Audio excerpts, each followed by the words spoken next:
안녕하세요. 백다마TV의 백송호입니다. 요즘에 개인연금 중에 7%, 최대 8% 이렇게 최저보증 이율을 앞세운 연금들이 많잖아요. 그래서 사실 또 의외로 많은 분들이 이렇게 최저보증으로 특정 수익률을 약속한 이런 개인연금을 또 많이 선호를 하시는데, 개인적으로는 이러한 컨셉의 연금으로 노후 준비를 하는 것을 하지 마셔라, 이건 아니지만 영순위로 추천을 하지는 않거든요. 그 이유에 대해서 좀 말씀드릴까 합니다.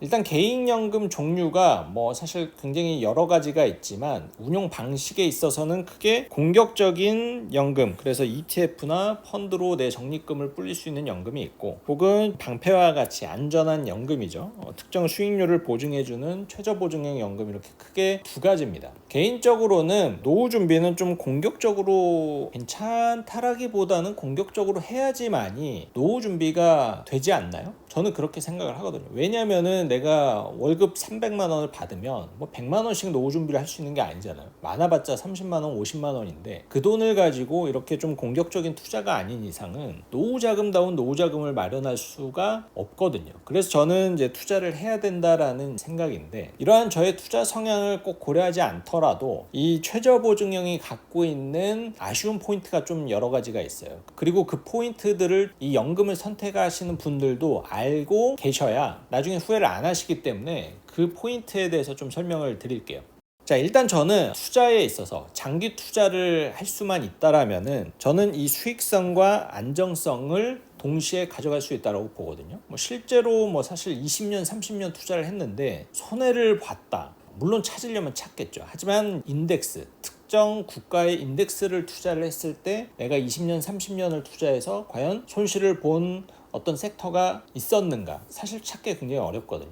실제로 지난 30년간 이 미국 S&P 500 지수의 연환선 수익률은 무려 9에서 10%였습니다. 이마저도 배당 수익은 제외된 결과값이에요. 그러니까 사람들이 7, 8%의 연평균 수익률을 쉽게 얻을 수 있냐? 물론 쉽게 얻을 수 있는 건 아닙니다. 하지만 이렇게 과거 역사를 보면, 특히 이제 미국 시장의 과거 데이터를 보면은 연평균 8% 이상의 수익을 내는 게 사실 그렇게 어려운 일은 아니었어요. 그러면은 이러한 일들이 앞으로도 계속 발생할 것인가? 저는 충분히 그럴 수 있다라고 생각을 합니다. 이러한 걱정은 사실 10년 전에도 있었거든요. 미국이든 어느 나라든 주가가 이렇게 올랐는데 또 오르겠어? 이런 걱정은 10년 전에도 했지만, 사실 지난 30년 중에 최근 10년 동안 주가가 가장 많이 올랐죠. 그리고 두 번째는 이 8%, 최대 8%까지 나왔거든요. 이 최저보증 이율이 사실은 단리라는 거죠. 그리고 이 8%를 보증해주는 기간도 이게 영원하지는 않고 20년이 최대치입니다. 그 이후에는 이제 5%만 보증을 해주죠. 이것도 단리고요. 근데 이 단리가 한 5년, 10년 보면 복리랑 그렇게 큰 차이는 없어요. 근데 이게 20년, 30년 쌓이면 사실 굉장히 큰 차이가 나거든요. 만약에 내가 30살에 개인연금 준비를 한다. 그리고 내가 30년을 적립을 할 수 있다라고 가정을 하고 내가 65세 연금 개시를 한다라고 했을 때 65세 시점에 만들어지는 적립금의 차이를 볼까요? 이 8% 연금은 매달 50만 원씩 투입을 했을 때 3억 9,600만 원을 만들 수가 있어요. 30년 동안 투입한 원금이 1억 8천이죠. 그거에 비해서는 2배 이상의 성과를 낸 거니까 사실 나쁘다 라고 할 수는 없겠죠. 하지만 미국 지수에 투자를 해가지고 평균 수익률 8%를 얻을 수 있다라면은 35년 뒤 만들어지는 자금의 규모는 9억 9,700만 원입니다. 거의 10억이죠. 이 두 개의 갭 차이가 약 한 2.5배 정도 차이가 나는 거예요. 그래서 사실 8%에 혹하지만 실제로 투자를 하건 저축을 하건 사실 복리로 재환산을 해야 되거든요. 그러면은 이 8%를 얻을 수 있는 결과값은 사실 복리 수익률로 하면은 몇 퍼센트만 수익률을 내도 이 결과값을 얻을 수 있느냐? 사실은 4에서 5%입니다. 4에서 5%의 복리 수익만 있어도 사실 3억 9,600만 원은 충분히 만들 수가 있어요. 그러니까는 엄밀히 말하면 8%라는 게 눈속임이다 이렇게 표현할 수는 없겠지만, 생각보단 그렇게 대단한 수익률은 아니다라는 것을 알고 준비를 하셔야 돼요. 그리고 세 번째는 이 특정 수익률을 보증해주는 연금은 반드시 연금으로만 수령을 하셔야 돼요. 내가 중간에 돈이 필요해서 중도 인출을 한다, 혹은 노후에 한 방에 다 이제 목돈으로 수령을 한다, 그렇게 할 수도 있지만 중도 인출과 해지를 했을 때에는 7%, 8%라는 특정 수익률이 지켜지지 않아요.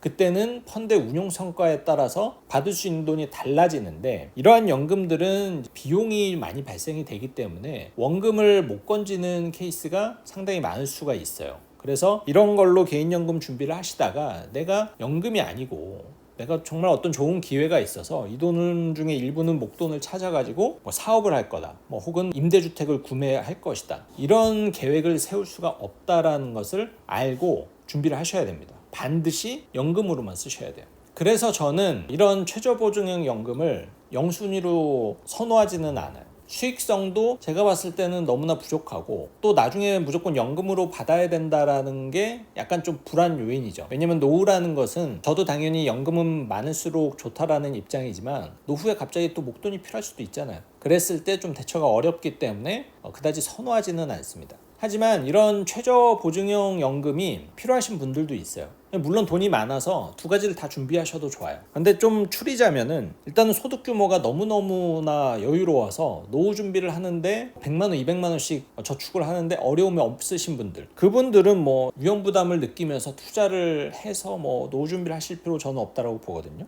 그래서 그런 분들은 이렇게 좀 안정적인 연금으로 노후 준비를 하시는 게 나쁘진 않죠. 이렇게 좀 수익률이 낮아도 충분한 연금 자산을 마련할 수가 있으니까. 그리고 두 번째는 투자 성향이 사실 다 저처럼 공격적일 수가 없어요. 보수적인 분들도 있을 거란 말이죠. 그분들은 20년, 30년, 40년 뒤에 뭐 S&P 500이 아무리 더 높을 거야, 과거 사례가 이랬어, 이런 얘기가 통하지 않습니다. 그리고 설득돼서 투자를 한다 하더라도 정말로 내 성향에 맞지 않으면은 이게 이 시장에서 버티기가 어려워요. 그렇기 때문에 내가 투자 성향이 굉장히 보수적이다, 나는 내 돈이 막 이렇게 출렁이는 모습을 꼴도 보기 싫다, 스트레스 너무 받는다, 그런 분들은 이렇게 최저보증형 연금이 더 어울릴 수 있어요. 그리고 마지막으로는 노후 준비를 위한 그 기간이 10년 미만으로 좀 짧게 남으신 분들, 뭐 사실 5년 10년만 돼도 투자를 하기에는 저는 굉장히 좋은 기간이고 장기 투자에 부합한다라고 보지만, 좀 여러 가지 변수가 있을 수는 있잖아요. 그래서 기간이 충분하지 않음에 대한 압박감도 있을 수 있고, 또 그런 분들은 사실은 이렇게 좀 안정적인 연금으로 노후 준비를 하시는 것도 좋은 대안일 수 있다라고 봅니다. 자, 그리고 마지막으로 요즘에 노후 준비와 관련해서 투자에 대해서 많은 분들이 긍정적으로 바라보시고, 또 장기 투자의 안정성에 대해서 믿고 투자를 하신 분들이 점점 많아지고 있다라는 거에 대해서 굉장히 저는 좋은 현상이라고 보지만, 좀 간과하지 않으셨으면 하는 게 뭐가 있냐면은, 이 주식시장에서 이 변동성은 생각보다 버티기가 어렵습니다. 왜냐면은 사람마다 반드시 갖고 있는 이 심리 상태가 있기 때문인데, 첫 번째는 불안감이죠. 이 불안감, 공포감이 커지면은 이 시장에서 버티기가 굉장히 어려워요. 실제로 지지난주죠, 하루에 코스피가 10% 하락을 했습니다. 장중. 저는 이런 모습을 거의 코로나 때 뭐 흡사하게 보긴 했지만, 그래도 코로나 때도 이 정도는 아니었던 것 같은데, 그런 극단적으로 공포가 생겼을 때 이 시장에서 과감하게 저가 매수를 하셨던 분들이 과연 몇 분이나 계실까? 전 별로 없을 거라고 보거든요. 제가 그때도 블로그에다가 글을 올렸어요. 이때 사야 된다. 근데 다 비웃더라고요. 이제 지하 1층에 왔을 뿐이라고. 지하 2층, 3층 더 있다고, 바보야.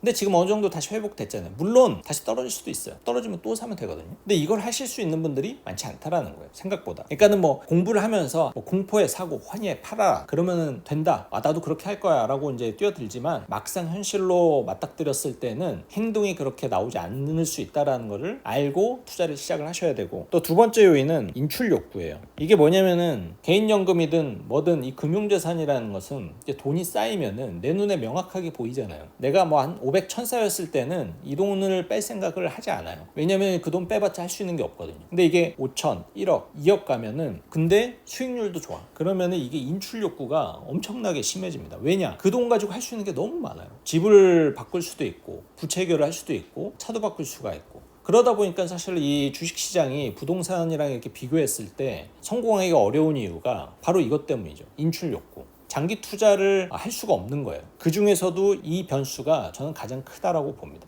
어쨌든 개인연금에 사실 정답은 없습니다. 유일한 정답이라고 한다라면은 하루라도 빨리 시작을 하는 거, 그 정도일 뿐인 것 같고, 저는 가급적이면은 좀 공격적인 운용 방식을 선호하지만, 이거는 개인의 투자 성향과 재정 상태, 그리고 또 은퇴 플랜에 따라서 달라질 수 있다라는 점을 좀 염두를 하시고, 개인연금 준비하실 때 적어도 뭐 7%니까 8%니까 여기에 혹해서 준비를 하시기보다는 조금 더 면밀히 살펴보시고 준비를 하셨으면 좋겠어요. 자, 오늘 영상 여기서 마무리하도록 하고요. 다음에 또 뵙겠습니다.